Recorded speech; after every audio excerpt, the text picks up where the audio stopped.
ആ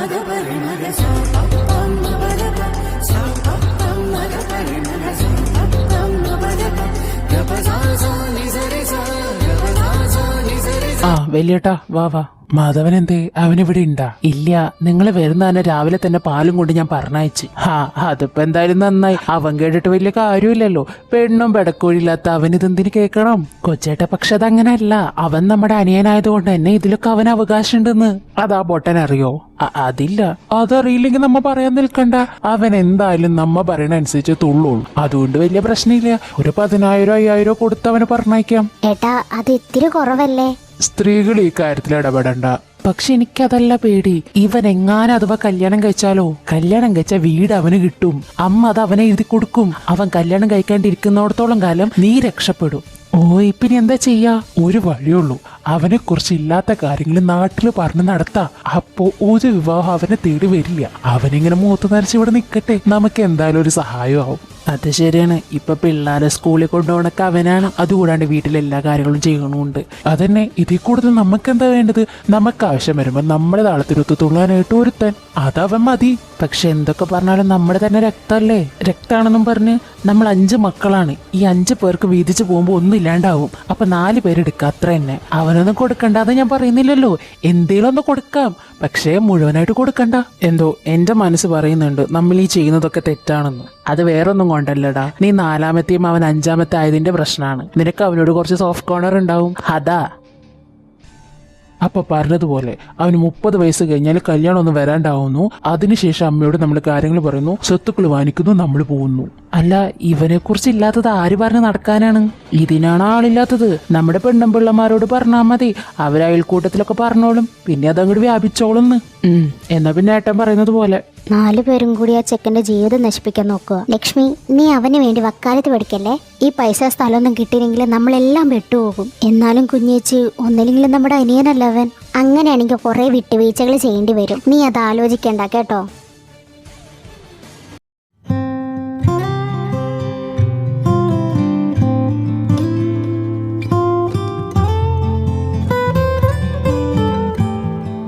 ഭഗീരഥിയമ്മേ, പാല്. ആ കുട്ടി അവിടെ നിൽക്കുക, ഞാൻ പാത്രം കൊണ്ട് ഇപ്പൊ വരാം. ആ ധൃതിയില്ല, പതുക്കെ വന്നാ മതി.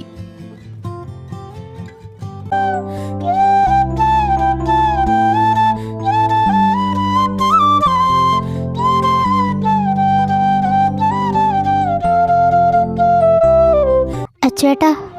മാളു. അച്ചുവേട്ടാ, മുത്തശ്ശി ഇപ്പൊ വരും. സംസാരിച്ച് നിൽക്കാൻ സമയമില്ല. അതുകൊണ്ട് ഇന്ന് വൈകുന്നേരം ലൈബ്രറി വരണം കേട്ടോ. മാളു, എനിക്ക് വരാൻ. ഒന്നും പറയണ്ട, ഞാൻ കാത്തിരിക്കും.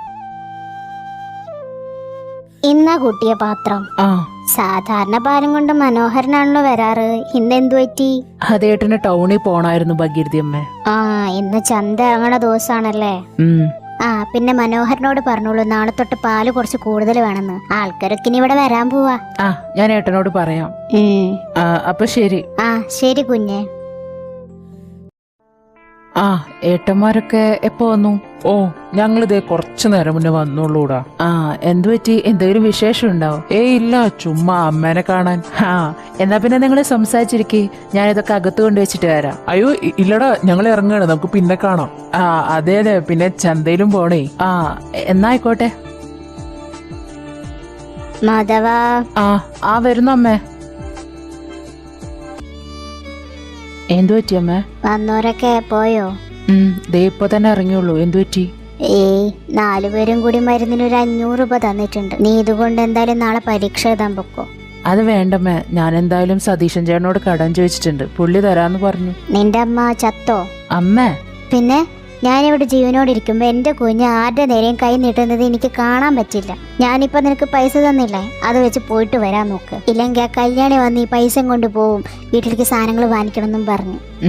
ശരി. പിന്നെ നിന്റെ ചേട്ടന്മാരെ വന്ന ഉദ്ദേശം എന്താണെന്ന് അവര് പറഞ്ഞു? അമ്മേനെ കാണാൻ വന്നോന്നാ പറഞ്ഞേ. വേറെ എന്തെങ്കിലും ഉണ്ടോ? അറിയില്ല, അവരെന്തൊക്കെയോ സംസാരിക്കുന്നുണ്ടായിരുന്നു ആ പറമ്പിക്ക് മാറി നിന്നിട്ട്. ചിലപ്പോ അഞ്ജുവിന്റെ കല്യാണത്തിന്റെ കാര്യമൊക്കെ ആയിരിക്കും അമ്മേ. നിന്നെ കൂട്ടാതെയോ?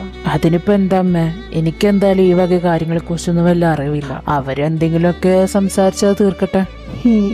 എന്റെ കുഞ്ഞിനെല്ലാവരും പറ്റിക്കണുണ്ടോ എന്നൊരു സംശയമുണ്ട് അമ്മയ്ക്ക്. എന്നെയോ? അമ്മ ഒന്ന് പോയേ. അവരൊക്കെ എന്റെ ഏട്ടന്മാരല്ലേ, അവരെന്തിനാ എന്നെ പറ്റിക്കണം? അറിയില്ല, അമ്മയ്ക്ക് അങ്ങനെ ഒരു തോന്നല്. എന്റെ കുഞ്ഞ് മാത്രം ഒറ്റയ്ക്കാവേണ്ടിരിക്കട്ടെ. ഓ സമയാവാനായല്ലോ. മാധവ, നീ ഇതെങ്ങോട്ടാ? അത് ചേച്ചി, നാളെ പരീക്ഷയല്ലേ, അപ്പൊ ഞാൻ ലൈബ്രറി വരെ ഒന്ന് പോവാൻ. ലൈബ്രറി അടിക്കാൻ ഇനിയും സമയമുണ്ട്. നീ ആ പിള്ളേരെ പോയി കൂട്ടിക്കൊണ്ട് വന്നേ. അവർക്ക് നടന്നു വരാനുള്ള ദൂരല്ലേ ചേച്ചിയുള്ളൂ? അതെ, നടന്നു വരാനുള്ള ദൂരമുള്ളൂ. പക്ഷെ അവിടെ കുറെ ആണുങ്ങൾ നിൽക്കുന്നുണ്ട്. എന്റെ പിള്ളേർ അവരെന്തെങ്കിലും ചെയ്താലോ? നീ സൂക്ഷിച്ചു പോയി കൊണ്ടുപോയോ. ശരി ചേച്ചി.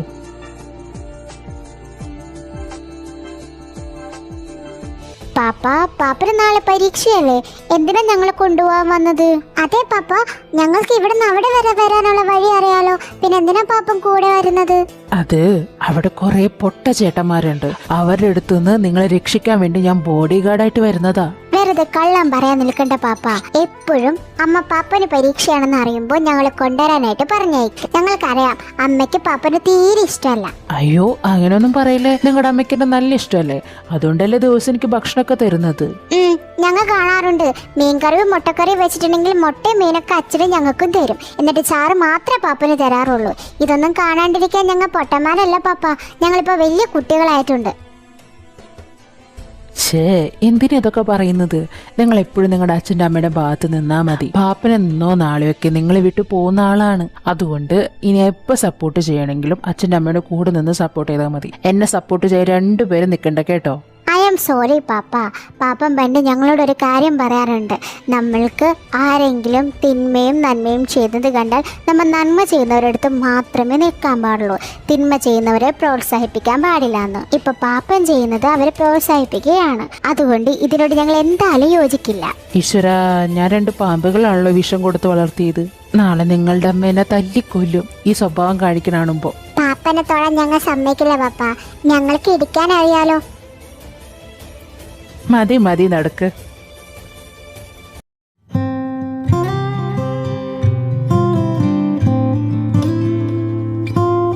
മാളു, ഡി മാളു. വരുന്നു വരുന്നു, അവിടെ നിക്ക്.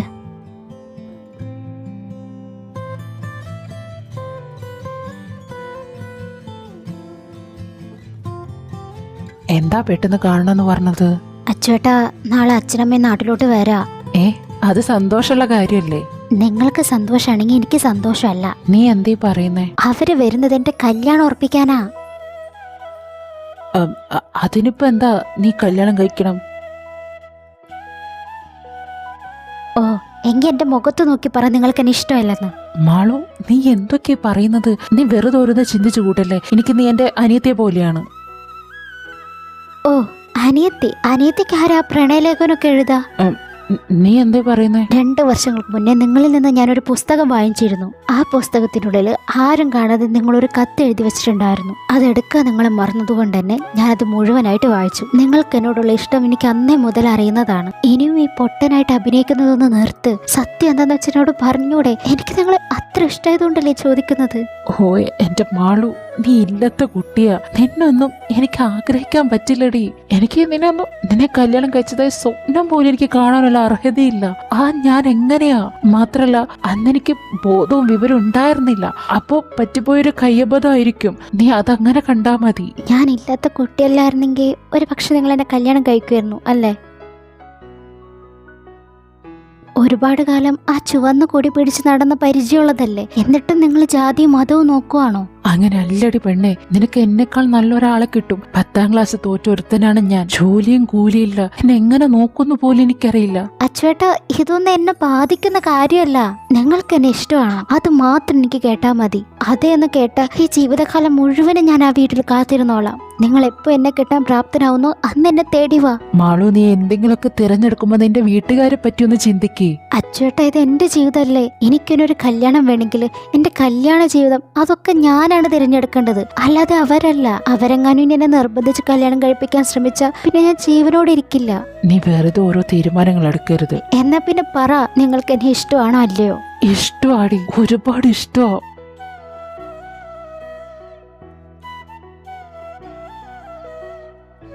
മതി, ഇത് മാത്രം മതി. ഞാൻ എന്തോരം സന്തോഷവതിയാണെന്നറിയോ? ഇനി എൻ്റെ അച്ചേട്ടൻ നാളെ പരീക്ഷ എഴുതി പാസ്സാവും. നമുക്കൊരു ജോലി വാങ്ങിക്കേണ്ടതല്ലേ? വേണം. 1 വർഷം കൂടി നീ എനിക്ക് വേണ്ടി കാത്തിരിക്കോ? ഉറപ്പായിട്ടും കാത്തിരിക്കും. എന്നാ പിന്നെ ഞാൻ ജോലി വാങ്ങിച്ചിട്ട് വരാം. വീട്ടിൽ പോക്കോ, ലൈബ്രറി അടയ്ക്കാനായി. വീട്ടിൽ പോയിട്ടിരുന്ന് പഠിക്കണം കേട്ടോ. എനിക്ക് ചിലപ്പോൾ വീട്ടിലിരുന്ന് പഠിക്കാൻ പറ്റിയെന്ന് വരില്ല. ചേച്ചി എന്തെങ്കിലുമൊക്കെ പണി തരും. അവരെന്തൊരു സ്ത്രീയാണ്. നിങ്ങളെന്നൊരു പണി ചെയ്യ്, ക്ലബ്ബിൽ പോയിരിക്കേ. അവിടെ ആകുമ്പോൾ സമാധാനമായിട്ട് ഇരിക്കാമല്ലോ. ആ ചെസ് കളിക്കുന്ന ചേട്ടന്മാർ മാത്രമല്ലേ ഉണ്ടാവുള്ളൂ. അതാ നല്ലത്. എന്നാ പിന്നെ ശരിടി. ശരി.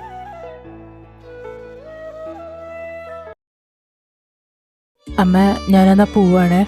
എന്റെ കുട്ടി നന്നായി പരീക്ഷ എഴുതിട്ട് വാ.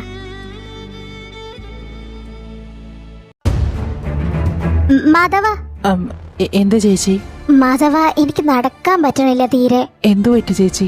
ഞാനൊന്ന് അടുക്കളയിൽ വീണു. എനിക്ക് തീരെ പറ്റുന്നില്ല. നീ എന്നെ ഒന്ന് ആശുപത്രി കൊണ്ടുപോവോ? ചേച്ചി, എനിക്ക് പരീക്ഷ എഴുതാൻ പോണം. ഏട്ടനെ വിളിച്ചാ പോരെ? ഏട്ടൻ ജോലിക്ക് പോയിക്കല്ലേ. ഇനി അങ്ങേരെ വിളിച്ച് വരുത്തിയിട്ട് എത്ര നേരാവും? എനിക്ക് വേദന എടുക്കണ്. നീ ഇന്നെങ്കിലും എന്നെ ഒന്ന് ചേച്ചിയായിട്ട് കാണ്. എന്നെ ആശുപത്രി കൊണ്ടുപോടാ. ഞാൻ ആരെങ്കിലോട് വരാൻ പറയാ ചേച്ചി. ഈ പരീക്ഷ എനിക്ക് മുടങ്ങാൻ പറ്റില്ല ചേച്ചി, അതാ. ഓ, അപ്പൊ നിനക്ക് വലുത് എന്റെ ജീവനേക്കാളും ആ പരീക്ഷയാണെന്ന്. നീ പോയി വരുമ്പോഴത്തേനും വേദന കൊണ്ട് ഞാൻ ചത്തുപോയാ? ശരി ചേച്ചി, ഞാൻ ആശുപത്രി കൊണ്ടുപോവാം.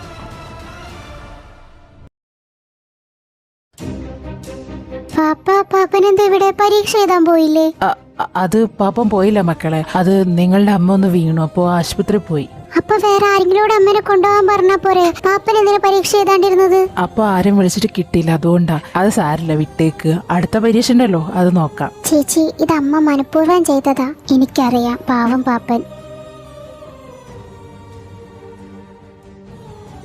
പരീക്ഷ എങ്ങനെ ഉണ്ടായിരുന്നു? എനിക്ക് എഴുതാൻ പറ്റിയില്ല. എന്തു പറ്റി? ചേച്ചി ഒന്ന് അടുക്കളയിൽ വീണു, അപ്പോ ആശുപത്രി കൊണ്ടുപോകാൻ ഞാൻ മാത്രമേ ഉണ്ടായിരുന്നുള്ളൂ. അത് മനഃപൂർവ്വമാണ്. അവർക്കൊന്നും സംഭവിച്ചിട്ടുണ്ടാവില്ല. ആയിരിക്കാം, പക്ഷെ എനിക്ക് അവിടെ ഒന്നും പറയാൻ പറ്റില്ലല്ലോ. നിങ്ങൾ അവിടെ താമസിക്കുന്നിടത്തോളം കാലം നിങ്ങൾക്ക് ഒരു പരീക്ഷ മര്യാദയ്ക്ക് എഴുതാൻ പറ്റില്ല. എവിടെയെങ്കിലും മാറി നിൽക്കുക അച്ചുവേട്ടാ.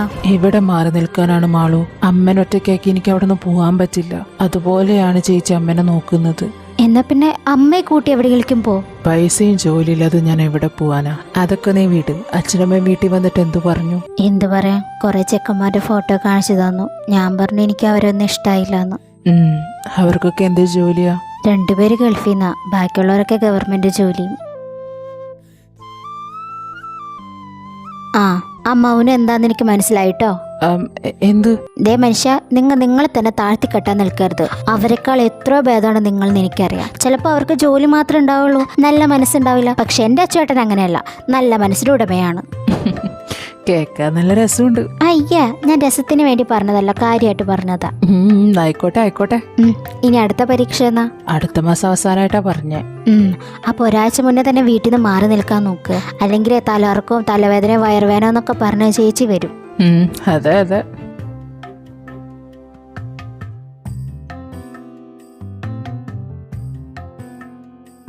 സമയം കുറയായില്ലേ, നീ പോവാൻ നോക്ക്. ഇനി അച്ഛനമ്മ അന്വേഷിക്കും. പോവാണ്. നാളെയും കാണാട്ടെ ഇവിടെ വെച്ച്. നിന്നെ എതിരേൽക്കുമല്ലോ പൗർണമി പെൺകുടി, പാടി വരവേൽക്കുമല്ലോ പാതിരാ പുള്ളുകൾ.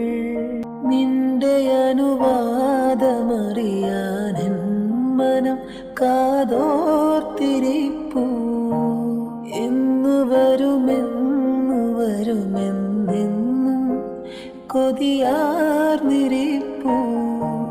വരില്ലേ നീ വരില്ലേ കാവ്യപൂജാ ബിംബമേ, നിലാവായി നീലരാവിൽ നിൽപ്പൂ മൂകം ഞാൻ. കൃഷ്ണേട്ടാ, എനിക്കൊരു കാര്യം പറയാനുണ്ട്. എന്താടോ?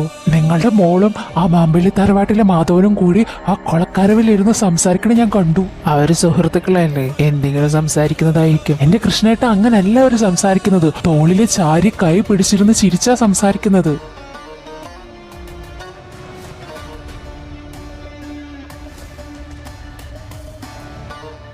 മാളു, എന്താച്ചാ? നീ എവിടാ പോയത്? ഞാൻ ലൈബ്രറിയില്. ലൈബ്രറിയിൽ ഏത് ബുക്കാ വായിച്ചത്? ഓരോ സങ്കീർത്തനം പോലെ. കൊളക്കടവില് മാധവനായിട്ട് എന്തായിരുന്നു ചോദിച്ചത് കേട്ടില്ലേ? ഞാൻ അതച്ചാ. എന്തേടി, നീ പിഴച്ചു പോയോ? അച്ഛാ, എന്തൊക്കെയാ പറയുന്നത്? പതുക്കെ നാട്ടുകാരെ അറിയിപ്പിക്കരുത്. നിന്നെ ഇവിടെ അമ്മയുടെ കൂടെ ആക്കി പോയപ്പോ ഞങ്ങൾ വിചാരിച്ചു നീ നന്നായി വളരുന്നു. പക്ഷെ നിന്റെ സ്വഭാവം ഇപ്പൊ ഞങ്ങൾക്ക് മനസ്സിലായിട്ടുണ്ട്. നാട്ടുകാരുടെ മുഖത്ത് ഞങ്ങൾ ഇനി എങ്ങനെ നോക്കും? അമ്മ, അച്ഛ, നിങ്ങൾ വിചാരിക്കുന്ന പോലെയല്ല. എനിക്ക് അച്ചുവേട്ടനെ ഒരുപാട് ഇഷ്ടമാ. ആ ജോലിയും കൂലില്ലാത്തവൻ, സ്വന്തമായിട്ട് ഒന്നും തന്നെ ഇല്ലാത്തവൻ, അവനെയാണോ നിനക്ക് ഇഷ്ടം? അച്ഛ, അച്ചുവേട്ടൻ PSC എഴുതുന്നുണ്ട്. ഉടനെ തന്നെ ജോലി കിട്ടും. പിന്നെ സ്വത്ത്, അതൊക്കെ ഉണ്ടാക്കാൻ ഇനിയും സമയമുണ്ടല്ലോ. മാളു, നീ വഴി വിട്ടാണ് ഓരോന്ന് ചിന്തിച്ചു കൂട്ടുന്നത്. സ്നേഹം കൊണ്ട് മാത്രം ഇനി ജീവിതം മുന്നോട്ട് പോകില്ല. അതിനെന്തേലും കയ്യിൽ വേണം. കാശിന് ഗതിയില്ലാത്തവനൊക്കെ പിടിച്ച് പ്രണയിക്കാൻ നിന്ന് നിന്റെ തല അടിച്ച് പൊട്ടിക്കണം ആദ്യം. ഈ കാര്യത്തിൽ എനിക്കിനി ഒന്നും പറയാനില്ല. നിന്റെ കല്യാണം ഉടനെ തന്നെ നടക്കും. ഞാനതിന് സമ്മതിക്കില്ല. എന്റെ അനുവാദം ഇല്ലാണ്ട് എന്റെ കഴുത്തിൽ ആരും താലി കെട്ടണ്ട. എന്നാ നമുക്കൊന്ന് കാണാം. നിന്നെക്കാൾ വാശി എനിക്കുണ്ടടി. അവൾ ആ റൂമിൽ പൂട്ടിയിട്ടേക്ക്. ഇനി പുറത്തിറക്കരുത് ഞാൻ പറയാതെ. വാ ഇങ്ങോട്ട്. അമ്മ, വേണ്ടമ്മ. അമ്മ എങ്ങനെ എന്നൊന്ന് മനസ്സിലാക്ക്. ഞാൻ അപേക്ഷിക്കണം അമ്മ. അമ്മ, ഇനി ഒരു അക്ഷരം മിണ്ടരുത്. ഒച്ച വെളിയിൽ പോകരുത്. നാട്ടുകാരെ അറിയിക്കരുത്.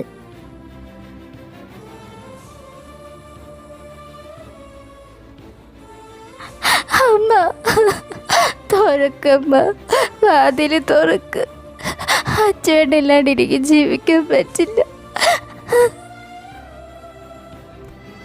എന്തിനാ മക്കൾ ഇങ്ങനെ ഒരു പരീക്ഷണ കുട്ടിക്ക്? അതിന് ഇഷ്ടമുണ്ടെങ്കിൽ അതങ്ങ് നടത്തി കൊടുത്തൂടെ? തളെ മിണ്ടരുത്. നിങ്ങൾ നോക്കിയതിൻ്റെയാണ് ഇപ്പൊ അവൾ അങ്ങനെ ആയത്.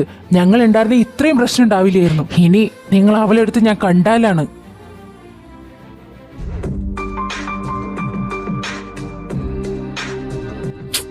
ഇവളെന്താ വരാത്ത?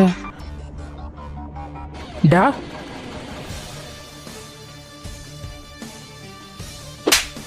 എന്റെ മകളെ കൈയും കലോശം കാട്ടി വളച്ചെടുത്തു അല്ലേടാ നീ?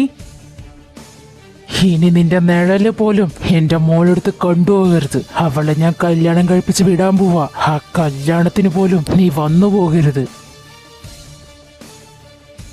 ഈശ്വര, എന്റെ കൊച്ച്.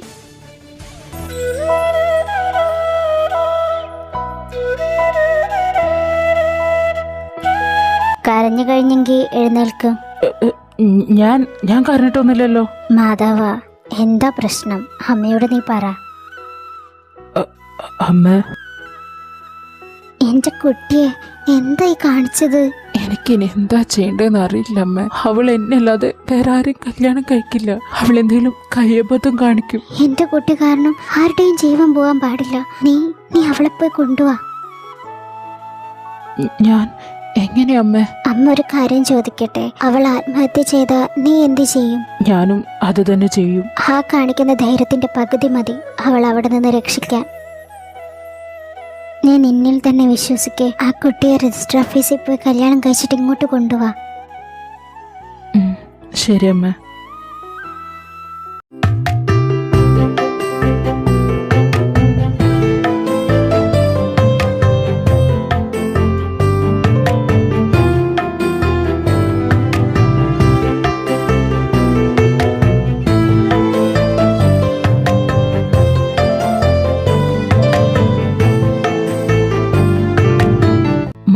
മാളു, അച്ചേട്ടൻ ഇതിപ്പോ വന്നു?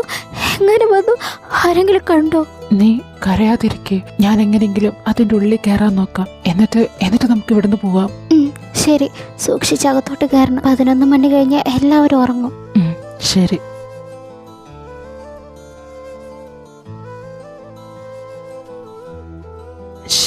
ഈ വാതിൽ താക്കോലിട്ട് പൂട്ടിയേക്കാണല്ലോ. മാധവ, നാരായണിയമ്മ, എന്നാ താക്കോല്. മോൻ വേഗം തുറന്ന അവളെ കൊണ്ട് എവിടെയെങ്കിലും പോ. ഇനി ഇവിടെ നിൽക്കണ്ട. പേടിക്കണ്ട, ഞാൻ മോന്റെ കൂടെ തന്നെയാ. എന്റെ കൂട്ടിനെ എങ്ങനെങ്കിലും രക്ഷിച്ചാ മതി. ഇല്ലെങ്കിൽ അസുരന്മാര് എന്റെ കുഞ്ഞിനെ കൊന്ന ആളയും. ശരി. അച്ചേട്ടാ,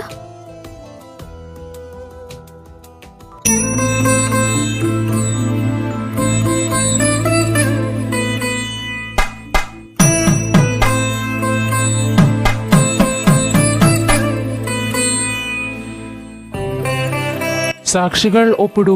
എപ്പിട്ടെന്ന് ചോദിച്ചാൽ മതി.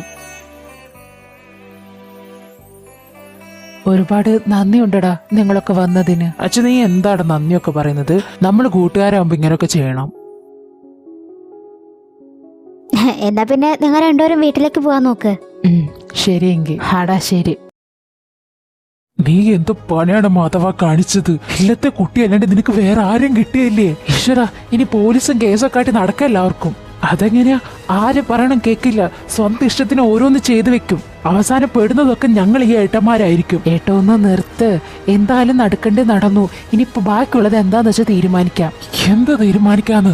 ജാതി മാറിയല്ലേ കല്യാണം കഴിച്ചിരിക്കുന്നത്, ഇനി എന്തൊക്കെ പ്രശ്നങ്ങളാ വരാ? നിങ്ങളൊന്ന് നിർത്ത്. എന്റെ മോനോട് അവളെ കൊണ്ടുവരാൻ പറഞ്ഞ ഞാനാണ്. അമ്മ എന്താലോചിച്ചിട്ടാണ് ഈ പറയുന്നത്? ആ സമയത്ത് ആ കുട്ടിയുടെ ജീവൻ പോകണ്ടാന്ന് മാത്രമേ ഞാൻ ചിന്തിച്ചിട്ടുള്ളൂ. ഒരു ജീവന്റെ അത്രയും വരില്ല ഏത് ജാതിയും മതവും. ഇനി എന്ത് കോടതിയും കേസും വന്നാലും ശരി, ഇഷ്ടപ്പെട്ടവർ തമ്മിൽ ഒന്നിക്കുന്നത് തടയാൻ ആർക്കും പറ്റൂല. എന്നാ പിന്നെ അമ്മയും മോനെ എന്താന്ന് വെച്ചാൽ അനുഭവിച്ചോ, ഞങ്ങളൊക്കെ പോവാ. ആ, എവിടെങ്കിലും പോ. ഉള്ള കാലത്ത് നിങ്ങളെ കൊണ്ട് ഒരു ഉപകാരം എനിക്ക് ഉണ്ടായിട്ടില്ല. ഇനിപ്പോട്ടും ഞാൻ ഇങ്ങോട്ട് ചോദിക്കുന്നതുമില്ല. എന്റെ മോന്റെ കാര്യം ഞാൻ നോക്കിക്കോളാം. ഓ ഏട്ടാ, ഇപ്പൊ ദേഷ്യപ്പെടേണ്ട സമയമല്ല. നമുക്ക് സ്വത്തുക്കളൊന്നും കിട്ടാണ്ടാവും. അമ്മയായിട്ട് ഒരു വഴക്കിന് നിൽക്കണ്ട. ഓ അമ്മ ദേഷ്യം വന്നപ്പോ പറഞ്ഞതാണ്. ഞങ്ങള് ഇവന്റെ ചേട്ടന്മാരല്ലേ, ഞങ്ങളല്ലാണ്ട് പിന്നെ ഇവനെ ആരാണ് കൂടെ നിൽക്കുക? ഞങ്ങൾ നോക്കിക്കോളാം ബാക്കി കാര്യങ്ങളൊക്കെ. മക്കള് മുകളിലെ മുറിയിലേക്ക് ചെല്ല. അവിടെ പോയി കുറച്ചു നേരം വിശ്രമിക്കേ. ശരി അമ്മ.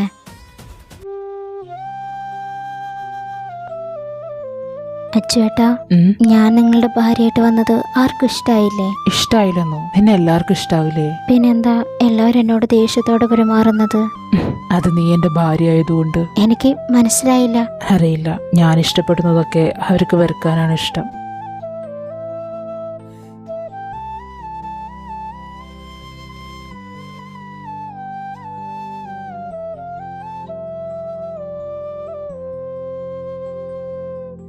ഞാനെന്നാ മടയിൽ പോയിട്ട് വരാം.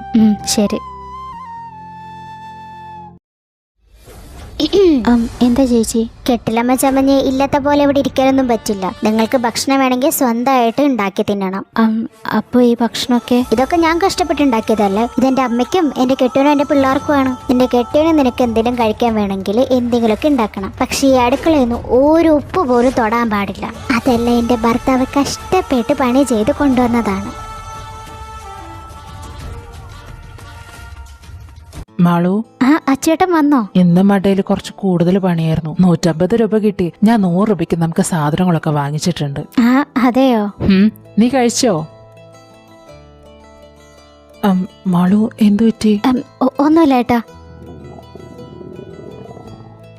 മാളു, നീ ഇന്നൊന്നും കഴിച്ചില്ലേ? ഞാൻ ഇല്ല പാപ്പ, മേമ ഒന്നും കഴിച്ചിട്ടില്ല. അമ്മ മേമിനോട് പറഞ്ഞ് ഇവിടെ സ്വന്തമായിട്ട് വാങ്ങിക്കാണ്ട് ഒന്നിനും തൊടാനും പാടില്ല, കഴിക്കാനും പാടില്ല എന്ന്. അതുകൊണ്ട് മേമ ഇന്ന് മൊത്തം പട്ടിണിയായിരുന്നു. മക്കള് പൊക്കോ, ഞാൻ മേമനോട് സംസാരിക്കട്ടെ. ശരി പാപ്പ. നോക്കൂ മാളു, നീ എന്നോട് കള്ളം പറയരുത്. എന്നോട് ക്ഷമിക്കണം ചേട്ടാ. എന്നോട് ക്ഷമിക്കണം. നീ ഒരിക്കലും നിന്നെ ഈ ഒരു അവസ്ഥയിൽ എത്തിക്കണമെന്ന് ഞാൻ വിചാരിച്ചിട്ടില്ല. എത്ര സന്തോഷത്തോടെയും സമാധാനത്തോടെയും ആഡംബരത്തോടു കൂടി ജീവിച്ചവളാ നീ. നിന്നെ ഈ കൊപ്പയിൽ കൊണ്ടുവന്ന് ഭക്ഷണം പോലും തരാതെ. എനിക്കതിൽ പരാതിയൊന്നുമില്ല അച്ചുവേട്ടാ. ചേച്ചി പറഞ്ഞതിലും കാര്യമുണ്ടല്ലോ. ഇല്ല, എന്നോട് കാണിക്കുന്നത് കാണിച്ചോട്ടെ. പക്ഷെ നിന്നോട് എന്തിനാണ് ഇങ്ങനെ വൈരാഗ്യം കാണിക്കണമെന്ന് എനിക്ക് മനസ്സിലാവുന്നില്ല. അവരോട് വായ തുറന്ന് ദേഷ്യപ്പെടാൻ ഒച്ചയുണ്ടാക്കൊണ്ട് പോലും എനിക്കിവിടെ സ്വാതന്ത്ര്യമില്ല. അങ്ങനെ ഞാൻ ചെയ്ത 4 ചേട്ടന്മാരും എന്നെ എതിർക്കും. സ്വന്തം ഭാര്യയെ രക്ഷിക്കാനോ സമാധാനിപ്പിക്കാനോ കഴിവില്ലാത്തവനായിപ്പോയി ഞാൻ. എന്റെ വേദനയിലേക്ക് ഒരാളെ കൂടെ കൂട്ടി ഞാൻ. ആ ആളെയും എന്റെ വേദന തന്നെ അനുഭവിപ്പിക്കുന്നു. എന്ത് ദുഷ്ടനാണല്ലേ ഞാൻ. അങ്ങനെ പറയില്ല അച്ചുവേട്ടാ, അങ്ങനെ ഒന്നുമില്ല. ഇതും കടന്നു പോവും. സമാധാനവും സന്തോഷമുള്ള ദിവസം നമുക്ക് കിട്ടും. ഇപ്പൊ നമ്മൾ കുറച്ച് അനുഭവിച്ചാലും പിന്നീട് നമുക്ക് സന്തോഷമാണെങ്കിലോ. വർഷങ്ങളായി ഞാൻ അത് ആഗ്രഹിക്കുന്നു. പക്ഷെ ഇതുവരെ അങ്ങനൊന്നും നടന്നിട്ടില്ല. നമ്മളെ പോലുള്ളവര്, അല്ല എന്നെ പോലുള്ളവർക്ക് ഇതൊക്കെ തന്നെ വിധി. അങ്ങനെ ഒന്നുമില്ല അച്ചുവേട്ടാ. ഒരുപാട് പരിശ്രമങ്ങൾക്ക് ശേഷം വിജയിച്ചു ഒരുപാട് പേരുടെ കഥ നമ്മൾ വായിച്ചിട്ടില്ലേ? അതുപോലെ നമ്മളും പരിശ്രമിക്കും. എന്നെങ്കിലും ഒരു ദിവസം ഇത് നമുക്ക് അനുകൂലമാകും.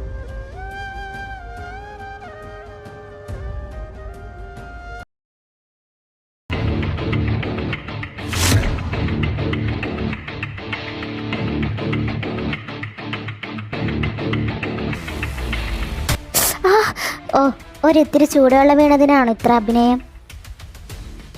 അതെങ്ങനെ തമ്പുരാട്ടിമാരൊന്നും അടുക്കളയിൽ കയറാറില്ലല്ലോ. ചേച്ചി എന്തിനാ ചൂടുവെള്ളം എന്റെ ദേഹത്തേക്ക് ഒഴിച്ചത്? ഞാൻ ഒഴിച്ചു തന്നോ? അത് അറിയാതെ വീണതാണ്. ശരി, അറിയാതെ വീണതാണെങ്കിൽ ഒന്ന് ശ്രദ്ധിച്ചുകൂടെ? അല്ലേ, അടുക്കള ഇങ്ങനെ കുറെ അപകടങ്ങളൊക്കെ ഉണ്ടാവും. അത് സഹിക്കാനും ക്ഷമിക്കാനും കഴിവുണ്ടെങ്കിൽ മാത്രം അടുക്കളയിൽ നിന്നാ മതി. ഇല്ലെങ്കിൽ പുറത്ത് വല്ല അടുപ്പ് കൂട്ട്.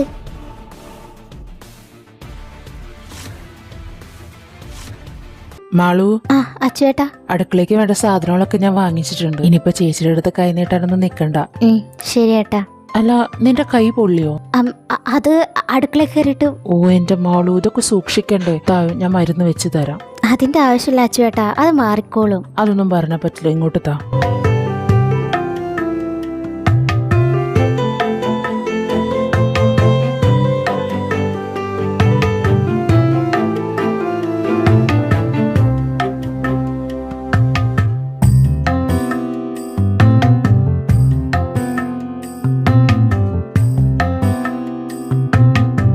അമ്മേ. ആ മോളെ വാ. അമ്മേ, ഞാൻ കുറച്ച് മാമ്പഴ പുളിശ്ശേരി വെച്ചതാ. അമ്മ ഇത് കഴിച്ചു നോക്ക്. ആ കുട്ടി തായോ. ഗംഭീരായിട്ടുണ്ട്. രാവിലെ മുതൽ അന്ത്യോളം പണിയെടുക്കണം ഞാൻ. എന്നിട്ട് ഞാൻ ഉണ്ടാക്കി കൊടുത്ത അപ്പം മുഖം കറുപ്പിക്കും. പുതിയ മരുമോള് വന്നപ്പോ ഇപ്പൊ നമ്മളൊന്നും വേണ്ട. കല്യാണി മിണ്ടാതിരിക്കേ. എന്റെ വായടപ്പിക്കാനാണല്ലോ അല്ലെങ്കിൽ ഇവിടെ എല്ലാവരും നോക്കാറ്. അത് മാത്രല്ല, ഇന്നലെ ഇവളുടെ മേത്തൊരിത്തിരി ചൂടുവെള്ളം വീണു. അതിന്റെ പേരിൽ ഇവൾ എന്തൊക്കെയാണ് പറഞ്ഞത്? ഇങ്ങനെയാണോ കെട്ടി വന്ന ഒരു പെണ്ണ് പറയേണ്ടത്? ഈശ്വര, നീ ആ കൊച്ചിന്റെ മേത്ത് ചൂടുവെള്ളം ഒഴിച്ചോ? ഞാൻ ചൂടുള്ള ഒഴിച്ചു അറിയാതെ വീണു, അങ്ങനെ പറയൂ. മോളെ, എന്തെങ്കിലും പ്രശ്നമുണ്ടോ? ഇല്ല അമ്മേ, അത് അപ്പൊ തന്നെ മാറി. കണ്ട ഇപ്പൊ അമ്മേ മോളും ഒന്ന്, ഞാൻ പുറത്തും. എന്റെ പൊന്ന് കല്യാണി, നീ ഒന്ന് പോയി തരോ? എന്തിനിപ്പോ ഇവിടെ വന്ന് നിൽക്കണത്? ഞാൻ പോണു. ഇനി ഞാൻ ആരെയും കാര്യം നോക്കാറില്ല. അമ്മേ മോള് എന്താന്ന് വെച്ചാ ചെയ്തോ. മോള് വിഷമിക്കണ്ട, അവൾ അങ്ങനൊരു സാധനാണ്. ഇവിടെ കല്യാണം കഴിഞ്ഞ് വന്ന എല്ലാ മരുമക്കളും ഒന്നിനൊന്നും മെച്ച. ഇവൾക്ക് പിന്നെ കുറച്ച് കൂടുതലാണ്. അത് സാരില്ല അമ്മേ. രാമ രാമ രാമ രാമ രാമ രാമ പാഹിമാം. അവനെ അവളെ ഇവിടുന്ന് ഓടിക്കുന്ന കാര്യം എന്തായിടി? എനിക്ക് പറ്റുന്ന പോലൊക്കെ ഞാൻ അവളെ ബുദ്ധിമുട്ടിക്കുന്നുണ്ട്. വേഗം തന്നെ അവരിവിടെ നിന്ന് പൊക്കോളും. നീ പരമാവധി അവളെ ബുദ്ധിമുട്ടിക്കണം. അവസാനം അവള് ഇവനെ വേണ്ടാന്ന് വെച്ച് ഇറങ്ങി പോകുന്ന രീതിയിലാക്കണം. അത് ഞാൻ എന്തായാലും ഏറ്റേട്ടാ. അവളെ ഞാൻ എന്തായാലും ഈ കല്യാണത്തിൽ നിന്ന് പിൻവലിപ്പിക്കും. അവരെ രണ്ടുപേരും വിവാഹമോചനം ചെയ്ത് കഴിഞ്ഞാൽ പിന്നെ ഈ വീട് നമുക്കാ. എന്റെ കൃഷ്ണ, എന്തൊക്കെയാ കേക്കണേ? അമ്മ വരാൻ പറഞ്ഞു. മധവ, നീ ഇവിടെ ഇരിക്കേ. എന്തു പറ്റി അമ്മ? ഇത് നിന്റെ അച്ഛൻ എന്റെ പേരിൽ എഴുതി വെച്ച സ്ഥലമാണ്, പാലക്കാടാ. ഇതിനെക്കുറിച്ച് എന്റെ ഒരു മക്കൾക്കും അറിയില്ല. ഞാനിത് ആദ്യമായിട്ട് പറഞ്ഞിരിക്കുന്നത് നിന്നോട് മാത്രം. ഞാൻ എന്താ അമ്മ ചെയ്യേണ്ടത്? ഇവിടെ നിന്ന് പോണം. നീ നിന്റെ ഭാര്യനെയും കൂട്ടി പാലക്കാട് പോണം. അമ്മ എന്താ അമ്മ പറയുന്നത്? മാധവ, നീ എന്നോടൊന്നും ചോദിക്കരുത്. നീ ഇതും കൊണ്ട് പോണം. നീ ആ സ്ഥലത്ത് എങ്ങനെങ്കിലും ജീവിക്കണം. അതൊരു 10 സെന്റ് കാണും. അമ്മ, ഞങ്ങൾ പോയി കഴിഞ്ഞ അമ്മയുടെ കാര്യം ആര് നോക്കാനാ? ഈ കണ്ട പ്രായം വരെ നീ എന്നെ നോക്കിയില്ലേ? ഇനി നീ ജീവിക്കേണ്ട കാലമാണ്. നിനക്കും നിന്റെ ഭാര്യയ്ക്കും നിന്റെ വരാൻ പോകുന്ന മക്കൾക്കും വേണ്ടിയുള്ള കാലം. എന്റെ ആയുസ്സിന് കഴിയാനായി. ഇനി ഇവിടെ കിടന്ന് നരകച്ചാലും വലിയ പ്രശ്നമൊന്നുമില്ല. പക്ഷെ നിനക്ക് അങ്ങനെയല്ല. നിന്റെ പുതിയ ജീവിതമാണ്. അത് നീ ആസ്വദിക്കണം, സന്തോഷിക്കണം. ഇവിടെ നിന്ന് നിനക്കത് കിട്ടില്ല. നിന്റെ സന്തോഷവും സമാധാനവും ഒക്കെ കിടത്തും. അങ്ങനെയുള്ളവന്മാരാ നിന്റെ ചേട്ടന്മാരോ ചേച്ചിമാരൊക്കെ. ആ തമ്പരാട്ടി കുട്ടീനെ ഇവിടെ കൊണ്ടുവന്നിട്ട് കഷ്ടപ്പെടുത്തുന്നതിൽ എനിക്ക് ഒരു താല്പര്യമില്ല. നീ എങ്ങനെങ്കിലും അവിടേക്ക് പോണം. അമ്മ, ഞാൻ അവിടെ എങ്ങനെ ജീവിക്കാനാണ് അമ്മ? സ്ഥലം വിറ്റിട്ടോ അവിടെ വല്ലതും പണിതട്ടോ എങ്ങനെങ്കിലും ജീവിക്കേ. അതിനുള്ള പൈസ അമ്മ എങ്ങനെങ്കിലും നിനക്ക് തരാം. എന്തായാലും ഈ വീട് അവന് തന്നെ എഴുതി കൊടുക്കണം. അല്ലാണ്ട് ഇതിനൊരു വഴിയില്ല. പക്ഷെ ഈ വീട് എന്റെ മരണശേഷം മാത്രം അവന്റെ കൈകളിൽ എത്തുള്ളൂ. അതിനുള്ളതൊക്കെ ഞാൻ ചെയ്തിട്ടുണ്ട്. പിന്നെ നിന്റെ അവകാശം അതാണ് ആ കിഴക്കേ ഭാഗത്തുള്ള പറമ്പ്. അത് വിറ്റിട്ട് അതിന്റെ പൈസ കൊണ്ട് നീ പാലക്കാട് പൊക്കോ. അമ്മയ്ക്ക് നീ ഇടയ്ക്കൊക്കെ കത്ത് എഴുതിയാൽ മതി. അങ്ങനെ ഞാൻ വിശേഷങ്ങൾ അറിഞ്ഞോളാം. ആലോചിച്ച് നിൽക്കാൻ സമയമില്ല മാധവ. 1 മാസത്തിനുള്ളിൽ തന്നെ നിങ്ങൾ ഇവിടെ നിന്ന് പോണം. അമ്മയ്ക്കും ഞങ്ങളുടെ കൂടെ വന്നൂടമ്മേ? വേണ്ട കുട്ടിയെ, ഇപ്പൊ നിങ്ങൾ മാത്രം സ്നേഹിച്ച് നടക്കേണ്ട സമയമാണ്. ആ സമയം നിങ്ങൾ സ്നേഹിക്കാം. ഞാൻ അതിനിടയിൽ വന്ന ആ കുട്ടിക്കും ഭാരാവും, നിനക്കും ഭാരാവും. അമ്മ, എങ്ങനെയമ്മ ഞങ്ങൾക്ക് ഭാരാവുന്നേ? അതെങ്ങനെ നിനക്ക് പറഞ്ഞു തരണ്ടേന്ന് എനിക്ക് അറിയില്ല. അതിപ്പോ തൽക്കാലം വീട്. ഇപ്പോ ഞാൻ പറഞ്ഞതുപോലെ ചെയ്യുമോ? ശരി. ഇപ്പൊ ഞങ്ങളോട് പറയാണ്ടൊക്കെ തീരുമാനങ്ങൾ എടുക്കാനും പഠിച്ചു ഞങ്ങളുടെ കുഞ്ഞനിയൻ. ഈ സ്ഥലം വിറ്റിട്ട് പാലക്കാട് സ്ഥലം എടുക്കണം എന്തിനാണ്? അല്ല, ആ കിഴക്കേ പറമ്പ് നീ വിൽക്കാൻ ഉദ്ദേശിച്ചെങ്കിൽ അത് എനിക്ക് വിറ്റൂടെ? ഞാൻ പൈസ തരില്ലേ? അതെങ്ങനാ? അവന് സ്വന്തം ചോരനെ കണ്ണി പിടിക്കില്ലല്ലോ. ഏട്ടൻ അവിടെ എത്ര പൈസ കൊടുക്കും? 20,000 അതോ 30,000? അതിനുള്ളതൊന്നും ഇല്ല പറമ്പ്, 10,000 കൊടുക്കും. ആ, അതുകൊണ്ടാണ് അവൻ വേറെ ആൾക്കാർക്ക് വിറ്റത്. അവര് 2 ലക്ഷം കൊടുക്കാന്ന് പറഞ്ഞു. 2 ലക്ഷോ? അത് ഇത്തിരി കൂടുതലല്ലേടാ. കുറച്ച് പൈസ നീ ഞങ്ങൾക്ക് താടാ. നിങ്ങൾ എന്തായാലും ജീവിതം തുടങ്ങിയിട്ടല്ലേ ഉള്ളൂ. ഇത്ര പൈസയും വേണ്ട ഞങ്ങൾക്ക്, പിന്നെ പിള്ളേരൊക്കെ ഉണ്ടല്ലോ, കുറച്ച് താ. നീ എന്ത് നോക്കി നിൽക്ക? മറുപടി കൊടുക്ക്. അമ്മ, ഞാൻ മൂത്തവരാണെന്നൊന്നും നോക്കണ്ട. നിനക്ക് എന്താണ് ശരിയെന്ന് തോന്നണത് അത് അവരെ മുഖത്ത് നോക്കി പറഞ്ഞു. ബഹുമാനുണ്ടല്ലോ, അർഹിക്കുന്നവർക്ക് കൊടുത്താൽ മതി. അതേട്ടാ, ഞങ്ങൾ പുതിയ ജീവിതം തുടങ്ങാൻ പോവാ. അതുകൊണ്ട് തന്നെ ഞങ്ങൾക്ക് ഒത്തിരി പൈസ വേണം. ആണുങ്ങളെ സംസാരിക്കുന്നിടത്ത് പെണ്ണുങ്ങളെ മിണ്ടാ നിൽക്കണ്ട. അവളോട് മിണ്ടാണ്ടിരിക്കാൻ പറയാൻ ഏട്ടൻ ആരാണ്? എന്താ നീ പറഞ്ഞത്? നിങ്ങൾക്ക് അവളോട് മിണ്ടാതിരിക്കാൻ പറയാനായിട്ട് ഒരു അധികാരവും ഇല്ല. മാധവ, അവള് വെറും പെണ്ണാണ്. അതെന്തേട്ടാ അങ്ങനെ ഒരു സംസാരം? നിങ്ങൾക്ക് ജീവൻ തന്നതും, നിങ്ങളെ വളർത്തി വലുതാക്കിയതും, നിങ്ങളെ ശുശ്രൂഷിക്കുന്നതും, നിങ്ങളുടെ ഇഷ്ടത്തിന് കിടക്ക പങ്കിടുന്നതും, നിങ്ങൾക്ക് ഭക്ഷണം ഉണ്ടാക്കി തരുന്നതും, അങ്ങനെ എത്ര കാര്യങ്ങളാണ് പെണ്ണുങ്ങൾ ചെയ്യുന്നത്. നിങ്ങൾ തിരിച്ചെന്താ ചെയ്യുന്നത്? അവർ ചെയ്യുന്നത് കുറ്റം, അവർ സംസാരിച്ച കുറ്റം, അവരെന്തെങ്കിലും ഉണ്ടാക്കിയ കുറ്റം. കുറ്റം പറയാൻ വേണ്ടി മാത്രം വായ പെണ്ണുങ്ങളോട് തുറന്നിട്ട് കാര്യമില്ല. ഇടയ്ക്കൊക്കെ ഭാര്യനൊന്ന് സ്നേഹിക്കാൻ പഠിക്കേ, കുറച്ചൊക്കെ ഭാര്യമാരെ ബഹുമാനിക്കാൻ പഠിക്കേ. ചേച്ചിമാരെ, ഭർത്താക്കന്മാരുടെ താളത്തിനൊത്ത് തുള്ളിയാ പോരാ. കുറച്ചു കാലം കഴിയുമ്പോൾ നിങ്ങൾക്കുള്ള മക്കൾ കല്യാണം കഴിച്ച് ഭർത്താക്കന്മാരുടെ വീട്ടിൽ ചെന്ന് നിൽക്കും. അന്ന് ആ പെൺപിള്ളേർ അനുഭവിക്കുമ്പോൾ നിങ്ങൾക്ക് മനസ്സിലാവും നിങ്ങൾ എന്തിലൂടെയാണ് കടന്നുപോയെന്ന്. കർമ്മ എന്നുള്ളതുണ്ട്, അത് തിരിച്ചു വരികയും ചെയ്യും. മാധവ, ഇങ്ങനത്തെ ഒരു പെണ്ണിനെയാണ് നീ സ്നേഹിക്കുന്നതെങ്കിൽ നിന്റെ ജീവിതം കോഞ്ഞാട്ടിയാകും. കുഴപ്പമില്ല ഏട്ടാ, അവളെന്നെ സ്നേഹിക്കുന്നുണ്ട്, അത് മാത്രം പോരെ എനിക്ക്.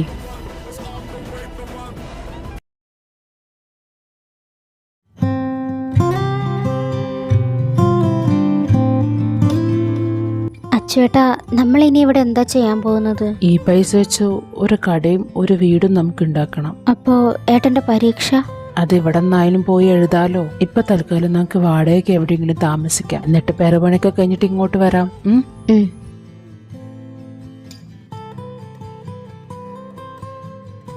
മാളു. അച്ചുവേട്ടാ, എന്തായി? പണി ഉടനെ തുടങ്ങും. എല്ലാ കാര്യങ്ങളും ശരിയാക്കിയിട്ടുണ്ട്. എന്റെ ഈശ്വരാ, സമാധാനായി.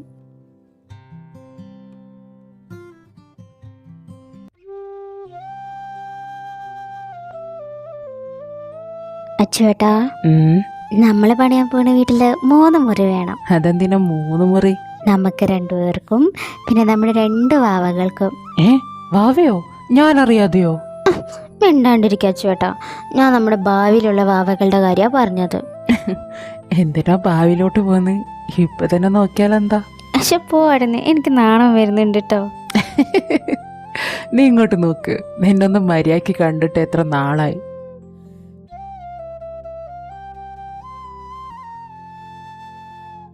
ഈശ്വരാ, എന്തു പറ്റി അച്ചുവേട്ടാ? ഞാൻ എത്ര ഭാഗ്യവാനാണെന്ന് നിനക്കറിയോ? എന്റെ ഏട്ടന്മാർക്കൊന്നും ഇത്രയും ഭംഗിയുള്ള ഭാര്യ ഇല്ലെന്ന്. എന്റെ ഭാര്യ ഇത് സുന്ദരിയാണെന്നറിയോ? ദേ മതി കേട്ടോ, എനിക്ക് നാണം വരുന്നുണ്ട്.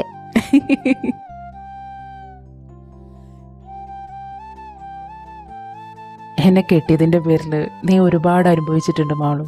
ഇനി അതുണ്ടാവില്ല. ഇനി നീ രാജകുമാരിയെ പോലെ ജീവിക്കും. ഓ, എനിക്ക് രാജകുമാരി ഒന്നും ആവണ്ട. നിങ്ങളുടെ നെഞ്ചത്ത് എന്നുണ്ടായാ മതി.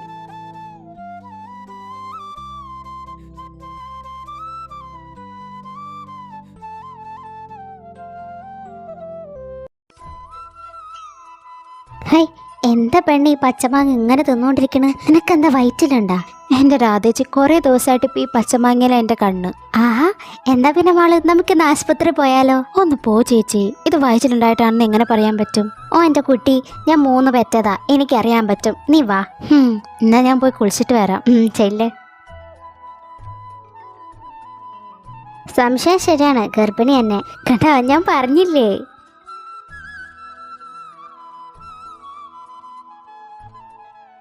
പോയിട്ട് മാധവനോട് കാര്യങ്ങൾ പറ കേട്ടോ. എന്നാ പിന്നെ ഞാൻ പോട്ടെ, നീ അകത്തോട്ട് കയറാൻ നോക്ക്. ആ ശരി ചേച്ചി. അച്ചുവേട്ടാ, ഇന്ന് നേരത്തെയാണല്ലോ. അച്ചുവേട്ടാ, എന്താ കരയുന്നേ? മാളു, നമ്മള് പെട്ടുപോയിടി. അച്ചുവേട്ടാ, എന്താ പ്രശ്നം? നമ്മൾ 1 ലക്ഷം രൂപ മോഷണം പോയി. എന്റെ ഈശ്വരാ, ഇനി എന്ത് ചെയ്യും? പോലീസിലൊക്കെ പറഞ്ഞിട്ടുണ്ട്, അവരന്വേഷിക്കുന്നുണ്ട്. ഒന്നും ആയിട്ടില്ല. എന്റെ ദേവി, ആ പൈസ എങ്ങനെയെങ്കിലും ഒന്ന് എത്തിച്ചതായോ? പ്രശ്നങ്ങൾക്ക് പിന്നാലെ പ്രശ്നമാണല്ലോ. പണിക്കാർക്കൊന്നും പൈസ കൊടുത്ത് തീർന്നിട്ടില്ല. വീട് പണി പൂർണ്ണമായി, കടയുടെ കുറച്ചും കൂടിയുണ്ട്. ഇതിനൊക്കെ പൈസ ഞാൻ എവിടെ നൊപ്പിക്കാനാ? അച്ചുവേട്ടാ, എന്റെ കുറച്ച് സ്വർണ്ണം എടുക്കട്ടെ? അതൊന്നും വേണ്ടടി. വേണ്ട അച്ചുവേട്ടാ, ഇപ്പൊ തൽക്കാലം നമുക്ക് ഈ സ്വർണ്ണങ്ങൾ വെച്ച് കൊടുക്കാം, അല്ലാണ്ട് വേറെ വഴിയില്ല. അത് നിനക്ക് നിന്റെ മുത്തശ്ശി തന്നതല്ലേ? സാരില്ല, വിൽക്കാൻ നിൽക്കണ്ട, പണയം വെച്ചാ മതി, നമുക്ക് പിന്നെ എടുപ്പിക്കാലോ. മാധവ, നീ ഈ പൈസ പിടിച്ചോ. ചേട്ടാ വേണ്ട. എടാ അങ്ങനെ പറയണ്ട. കുറച്ച് നാളെങ്കിൽ കുറച്ചു കാലം നമ്മൾ ഒരേ വീട്ടുകാരായിട്ട് താമസിച്ചതല്ലേ. നീ ഇത് വെച്ചോ. ചേട്ടാ, എനിക്കൊരെത്തും വീടും കിട്ടുന്നില്ല ചേട്ടാ. പണിതിട്ട വീടാണെങ്കിൽ പൂർത്തിയാക്കാനും സാധിക്കുന്നില്ല. എടാ എല്ലാം ശരിയാകും. നമ്മൾ മനുഷ്യനല്ലേ, എവിടെ കൊണ്ടിട്ടാലും നമ്മൾ ജീവിക്കും. പിന്നെ ഇനിയിപ്പോ നീ പുതിയ വീട്ടിലേക്കല്ലല്ലോ പോകുന്നത്, വാടക വീട്ടിലാ നിൽക്കുന്നത്. അവിടെ മാസാമാസം പൈസയും കൊടുക്കണം. അപ്പൊ നീ എന്തെങ്കിലും അല്ലറ ചില്ലറ പണികൾ ചെയ്യ്. പൈസ ഉണ്ടാക്കിയതിന് ശേഷം പുതിയ വീടിനെ കുറിച്ച് ചിന്തിക്ക്. അതുവരെ നീ നിന്റെ ഭാര്യയെ നോക്ക്. അവൾക്കിപ്പോ ഏറ്റവും കൂടുതൽ നീ എടുത്തിരിക്കുന്നതല്ല ആവശ്യം. ഭാവിയിൽ ഇനിയും പൈസ നിനക്ക് വേണ്ടി വരും, അവളുടെ കാര്യം നോക്കാനും കുഞ്ഞിന്റെ ഒക്കെ. കുഞ്ഞോ? ആ, നിന്റെ കുഞ്ഞ്. എനിക്ക് മനസ്സിലായില്ല ചേട്ടാ.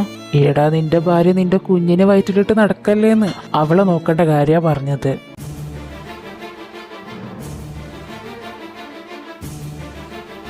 മാളു. അച്ചുവേട്ടാ എന്താ? ബെല്ലോരും പറഞ്ഞിട്ട് വേണോടി നിന്റെ വയറ്റിൽ നമ്മുടെ കുഞ്ഞുള്ളത് ഞാൻ അറിയാൻ. എന്തിനാ എന്നോട് പറയാണ്ട് മറച്ചു വെച്ചത്? അച്ചുവേട്ടൻ എന്നോട് ദേഷ്യപ്പെടില്ലേ? ഇല്ല, ഞാൻ ദേഷ്യപ്പെടുന്നില്ല. എന്തിനാ എന്നോട് മറച്ചു വെച്ചത്? ഞാനെല്ലാം പറയാന്ന് വിചാരിച്ചത്, പക്ഷെ നിങ്ങളുടെ അവസ്ഥ കണ്ടപ്പോ ഇത് പറയാൻ എനിക്ക് തോന്നിയില്ല. എല്ലാം കൈവിട്ട് നിൽക്കുന്ന നിങ്ങളോട് നമുക്കൊരു കുഞ്ഞു കൂടി വരാൻ പോണെന്ന് പറഞ്ഞ് എങ്ങനെയാ ശരിയാവുക? നമ്മുടെ കയ്യിൽ ആ കുഞ്ഞിനെ വളർത്താനുള്ള പൈസ ഇല്ല. അതുകൂടെ കേട്ട് കഴിയുമ്പോൾ നിങ്ങൾ തകർന്നു പോകുമെന്ന് എനിക്ക് തോന്നി. അതുകൊണ്ട് കുറച്ച് നാൾ കഴിഞ്ഞിട്ട് പറയാതെ കരുതിയത്. സാരില്ല, കരയണ്ട. എൻ്റെ ഭാര്യയ്ക്ക് എൻ്റെ കുഞ്ഞിനും ഒരു സമാധാനമായ ജീവിതം കൊടുക്കാൻ എനിക്കെന്താ പറ്റാത്തത്? നല്ലവനായി ജീവിച്ചതാണോ ഞാൻ ചെയ്ത തെറ്റ്? അതുകൊണ്ടാണ് എനിക്ക് മാത്രം ഇത്രയും ശിക്ഷ? കിലും നിതരകൾ തോറും കിളിക്കൊഞ്ചലിൻ്റെ മണികൾ മറന്നില്ലയങ്കണം നിൻ മലർപാദം പെയ്ത പുളകം മറന്നില്ലയങ്കണം നിൻ മലർപാദം പെയ്ത പുളകം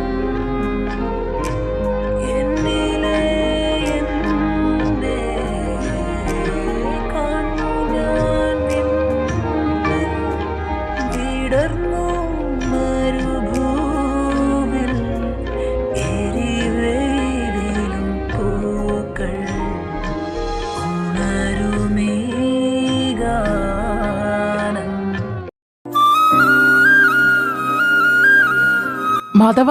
ആ ചന്ദ്രേട്ടാ, എന്തു പറയുന്നടോ? കൊറേ ആയില്ല കണ്ടിട്ട്. കുഴപ്പമില്ലാണ്ട് പോണുണ്ട് ചേട്ടാ. അല്ലറ ചില്ലറ ജോലികളൊക്കെ ഉണ്ടേ. നിന്റെ കാര്യം ഭയങ്കര കഷ്ടാണല്ലോ. ഈ ചെറിയ പ്രായത്തിൽ എവിടൊക്കെയാ ജോലിക്ക് പോകുന്നേ? വേറെ വഴിയില്ലല്ലോ ചന്ദ്രേട്ടാ. പിന്നെ രാധേച്ചും പിള്ളേരെന്തു പറയുന്നു? എല്ലാവർക്കും കുഴപ്പമില്ലാണ്ട് പോകുന്നുണ്ട്. ഇടയ്ക്കൊക്കെ നിങ്ങൾ അവളെ അന്വേഷിക്കാറുണ്ട്, പക്ഷെ കാണാൻ കിട്ടാറില്ലല്ലോ. ഇവിടുന്ന് കുറച്ചു പോയാലാണ് ഞങ്ങളുടെ വീട്. ഇടയ്ക്കൊക്കെ ഏട്ടൻ വാ.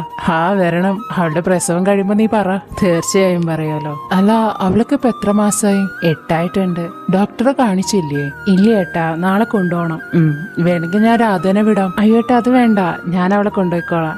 എന്നെങ്ങനെ ആവട്ടെ, ഡോക്ടർ എന്താ പറയണേന്ന് വെച്ചാ പറ. അപ്പൊ ഞാൻ വേണമെങ്കിൽ രാധനെ വിടാം. വലിയ ഉപകാരം ചേട്ടാ.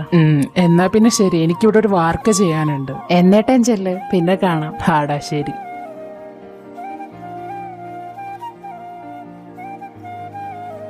അച്ചേട്ടാ, എനിക്കെന്തോ പേടി പോലെ. എന്തിനാ മാളു പേടിക്കുന്നേ? നമ്മുടെ കുഞ്ഞിനൊന്നും വരില്ല. മാധവൻ മാളവിക അല്ലേ? ആ അതെ ഡോക്ടർ. എന്തെങ്കിലും പ്രശ്നമുണ്ടോ? അത് പിന്നെ മാധവ, ചെറിയൊരു കോംപ്ലിക്കേഷൻ ഉണ്ട്. കുഞ്ഞ് തിരഞ്ഞാ കിടക്കുന്ന, ഓപ്പറേഷൻ വേണ്ടി വരും. ഓപ്പറേഷനോ? എത്രയും പെട്ടെന്ന് ചെയ്യാൻ പറ്റും അത്രയും പെട്ടെന്ന് ചെയ്യാം, ഇല്ലെങ്കിൽ പൊക്കിൽ കൂടി കഴുത്തി ചുറ്റും. ഇതിന് പൈസ അത്യാവശ്യം നല്ല പൈസയാവും. ഈ ഓപ്പറേഷൻ ചെയ്താൽ അവൾക്കും കുഞ്ഞിനെന്തെങ്കിലും പറ്റുമോ? ഒന്നും പറ്റിയില്ല. നമ്മൾ കുഞ്ഞിനെ അവളെ രക്ഷിക്കാനാണ് നോക്കുന്നത്. ശരി ഡോക്ടർ, ഞങ്ങൾ 2 ദിവസത്തിനുള്ളിൽ വരാം. ശരി, വെള്ള തുണികളൊക്കെ ഒന്ന് എടുത്തു വെച്ചോളൂ. ആ ഡോക്ടർ.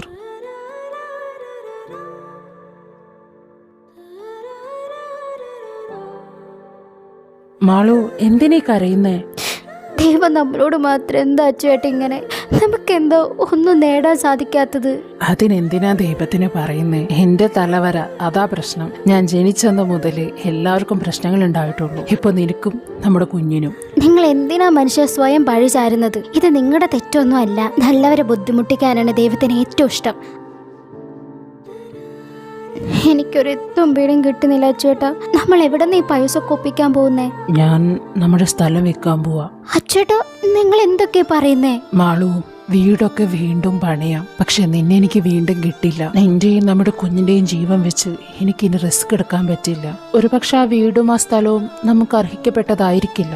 അതുകൊണ്ടാവാം അത് നമുക്ക് നഷ്ടമാകുന്നത്. ഇനിയും വീടും സ്ഥലവും വാങ്ങിക്കാലോ. നമ്മൾ മരണം വരെ പോരാടും. ഇപ്പൊ നമുക്ക് വലുത് നിന്റെ ജീവിതവും നമ്മുടെ കുഞ്ഞിന്റെ ജീവനുമാണ്.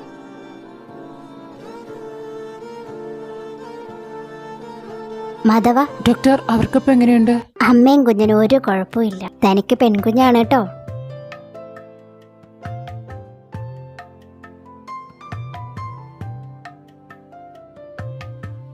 മാളു, അച്ചുവേട്ടാ നോക്ക്, അവിടെ കാണാൻ നിങ്ങളെ പോലെ തന്നെ.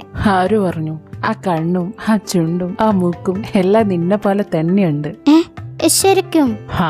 പക്ഷെ എനിക്ക് തോന്നി നിങ്ങളെ പോലെയാണെന്ന്. അത് നിനക്ക് തോന്നല്ലേ? എന്റെ മോള് എന്റെ ഭാര്യ പോലെ തന്നെയാണ്. മാളു, രാധേച്ചി, അയ്യടാ, കുഞ്ഞിപ്പെണ്ണ് നിന്നെ പോലെ തന്നെയുണ്ട്. മാളു, ഇപ്പൊ കുഴപ്പമൊന്നുമില്ലല്ലോ? ഇല്ല ചന്ദ്രേട്ടാ. മാധവ, ചന്ദ്രേട്ടാ, ഇനി നീ എന്താ ചെയ്യാൻ പോകുന്നത്? ചന്ദ്രേട്ടാ, ഇന്ന് എനിക്ക് ജീവിക്കാൻ ഒരു കാരണം കൂടിയായി എൻ്റെ കുഞ്ഞ്. ഇനി ഞാൻ ജീവിക്കും, നല്ല രീതിയിൽ ജീവിക്കും. ഞാൻ ജോലി എടുത്തുകൊണ്ടിരിക്കും. എന്ന് ഞങ്ങൾക്ക് സമാധാനമായിട്ടൊരു ജീവിതം കിട്ടും. അതുവരെ ഞാൻ പോരാടും. കാരണം ചേട്ടൻ പറഞ്ഞൊരു വാക്കാണ് എൻ്റെ മനസ്സിൽ ഇപ്പോഴും ഓടുന്നത്. മനുഷ്യനാണ്, എവിടെ കിടന്നാലും അവൻ ജീവിക്കും. ഞാൻ ജീവിക്കും ചന്ദ്രേട്ടാ. ഞാൻ എല്ലാവർക്കും ജീവിച്ച് കാണിച്ചു കൊടുക്കും. അതാണ് നിന്റെ ഉള്ളിൽ ഇപ്പോൾ ജീവിക്കാൻ ആഗ്രഹിക്കുന്ന ഒരു മനുഷ്യനാണ്. അവനെ നീ വളർത്തിക്കൊണ്ടുപോവാ. ഒരു നാൾ നീയും ലോകം അറിയുന്ന ഒരുത്തനാവും.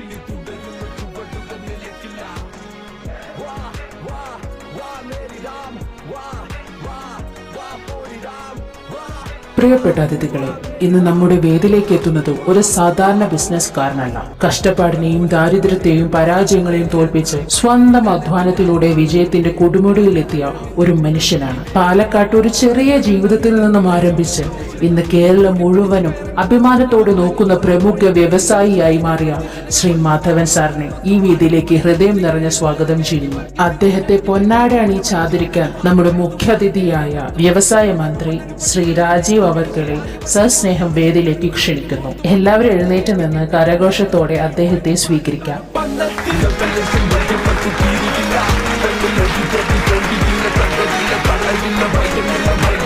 ജീവിതത്തിൽ ഞാൻ പഠിച്ച ഏറ്റവും വലിയ പാഠം, നമ്മളെ തോൽപ്പിക്കുന്നത് ദാരിദ്ര്യമല്ല, മറ്റുള്ളവരുടെ അവഗണനയുമല്ല, നമ്മൾ തന്നെ തോറ്റെന്ന് വിശ്വസിക്കുന്ന ആ നിമിഷമാണ്.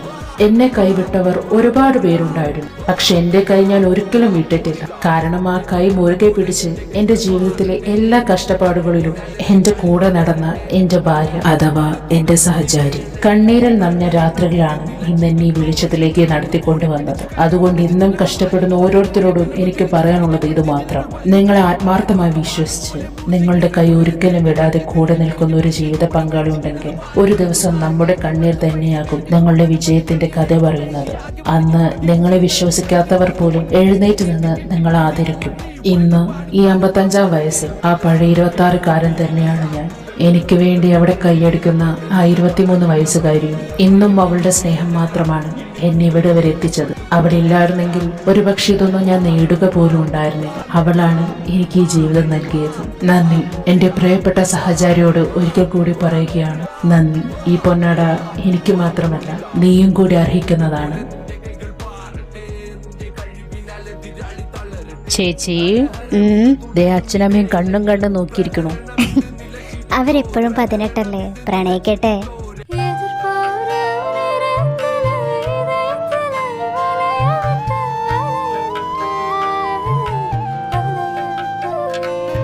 நீ வந்து வந்து போய் அந்த அலைகளை போல